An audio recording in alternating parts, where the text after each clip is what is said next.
নমস্কাৰ। আজিৰ ভিডিঅ'টোলৈ সকলোকে স্বাগতম জনাইছোঁ। আজি আহিছোঁ তিতাবৰৰ হদিয়াল গাঁৱৰ বাগদিয়া অঞ্চলত থকা এখন তাঁতশালৰ চেণ্টাৰলৈ। যিহেতু সৰুৰ পৰা শুনি আহিছোঁ যে হদিয়ালত তাঁতৰ শালৰ বাবে বিখ্যাত। যিকোনো গামোচা অতি সুন্দৰকৈ ইয়াত বোৱা হয় আৰু কৰ্মসূত্ৰে যিহেতু এই হদিয়ালৰ অনিমা বাইদেউৰ লগত আমি জড়িত হৈ থাকিবলগীয়া হৈছে, গতিকে আজি এই তাঁতশালৰ সম্পৰ্কত বাইদেউৰ জীৱনৰ লগত জড়িত দুই এটা কথা সকলোৱে জানো ব'লকচোন। এয়া আছিল অনিমা বাইদেউ। নমস্কাৰ, মোৰ অতি মৰমৰ বাৰ্বী শইকীয়া ভণ্টি। আজি তোমাক লগ পাই মোৰ বহুত ভাল লাগিলে। গতিকে তুমি যিটো মোৰ জীৱনত মই কৰি অহা যিখিনি কৰ্মৰ অভিজ্ঞতা সেইখিনি তুমি সুধিছা যেতিয়া মই থুলমূলকৈ থুলমূলকৈ আপুনি কৈ দিয়ক আৰু নাম অনিমা বাইদেউ। সেইখিনি ক'বৰ কাৰণে মই ওলাইছোঁ।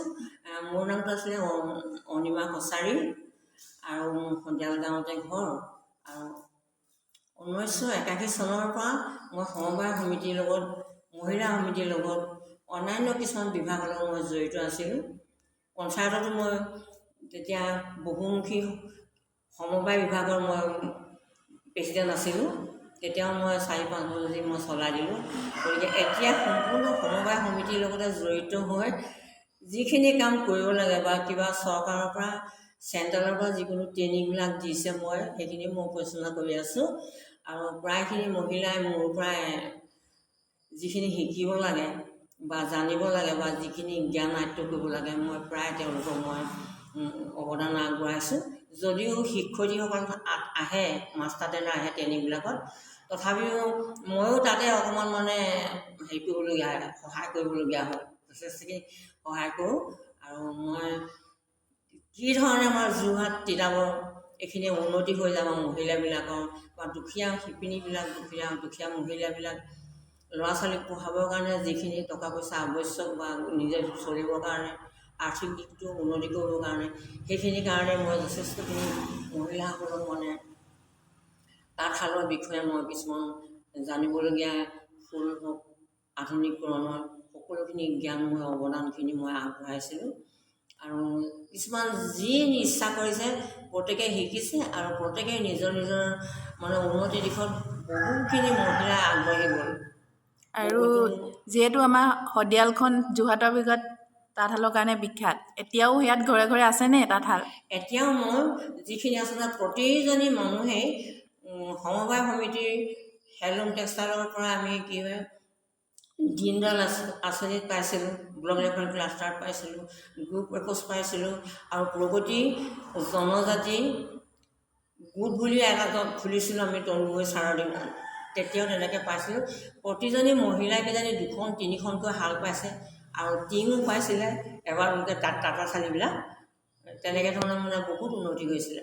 আৰু যিখন 81-82 চনৰ পৰা বা 80 চনৰ পৰা যিটো অৱস্থাত আছিলে আমাৰ হদিয়াল গাঁওখন, সেই গাঁওখন এতিয়া বহুত ডাক্তৰ, ইঞ্জিনিয়াৰ, চাইণ্টিষ্ট বা কোনোবা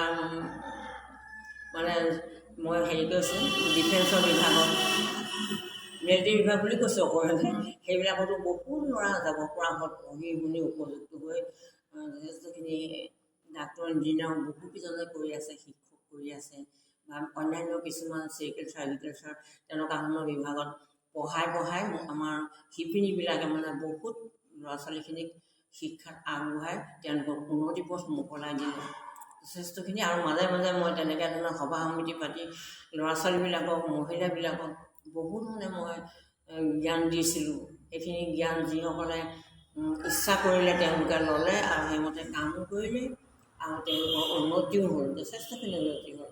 আৰু এতিয়া আপোনাৰ মুঠ কেইখন শাল আছে? এতিয়া মোৰ মুঠতে 54খন তাঁতশাল আছিলে। 54খনৰ ভিতৰত কাৰোবাৰ কিছুমান চৰকাৰৰ পৰা পোৱা যিটো অনুদান পাইছিলে, কিছুমান শিপিনীবিলাকৰ চিলাইবিলাক কাপোৰখন বব নোৱাৰা হৈ গৈছে। সেইকাৰণে প্ৰায় 10-15 গৰাকী মানুহক মই তেনেকৈ শালবিলাক দি দিছোঁ। আৰু মোৰ সমবায় সমিতিৰ সূতা মই দিলে সিহঁতে আধি কাপোৰ বৈ দিয়ে। যিহেতু মোৰ সমিতিটো ঘৰতো আহিব লাগিব, যিকেইটা ঘৰ আমাৰ স্বৰ্গীয় তনু গগৈ ছাৰে আমাক দিছিলে, মোক এটা গোটৰ নামত এটা ঘৰ আৰু এটা শদিয়াল বস্ত্ৰ উৎপাদন কেন্দ্ৰ বুলি এটা ঘৰ আৰু এটা মই সমবায় সমিতিৰ নামত মাটি ময়ে কিনি পেলাই এটা ঘৰ বনালোঁ। এতিয়া সেইটোতে মই এতিয়া বৰ্তমান কাম কৰি আছোঁ নৰালি কিনাৰতে।